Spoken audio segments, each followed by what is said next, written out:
Yes, intelligence drives all operations.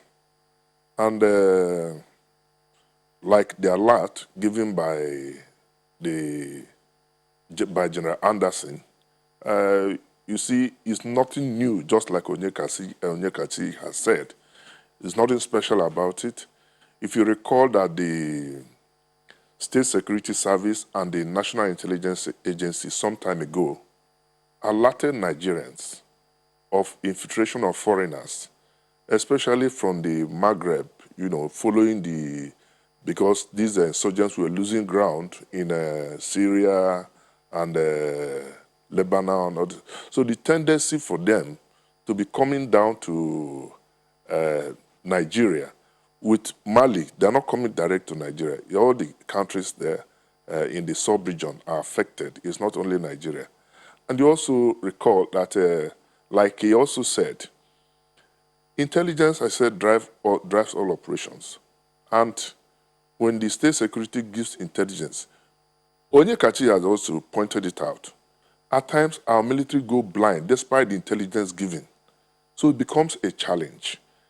Now, if you look at the region, there are problems between the various groups, the insurgent groups, the ISWAP, the Boko Haram, the ISIS, and they're all struggling for space and leadership, which the State Security Service has been able to establish. But the problem is, my challenge with the American raising alarm on this issue is that if you begin to give us such information, it creates panic and apprehension among the populace.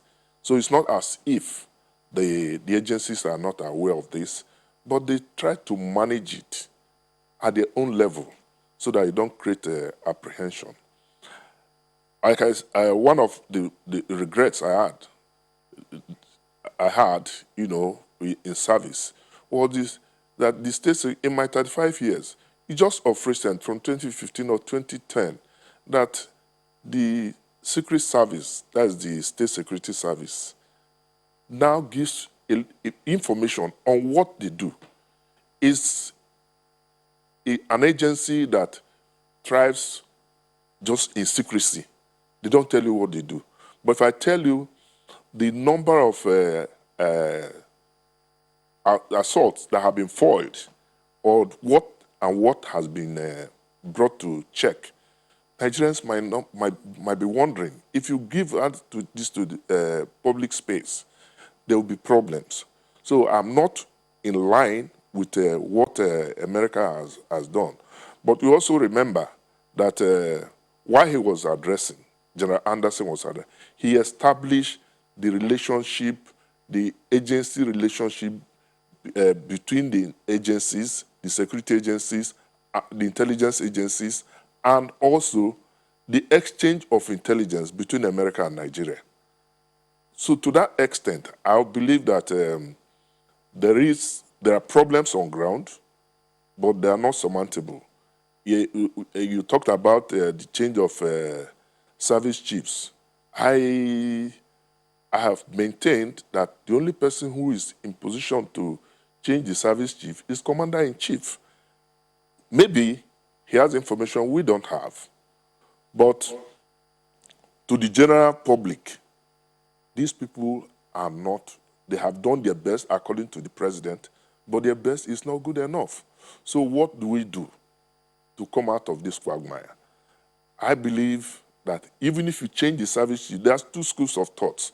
Even if you change the service chiefs now, under the present operating circumstance and environment, there's not going to be any change.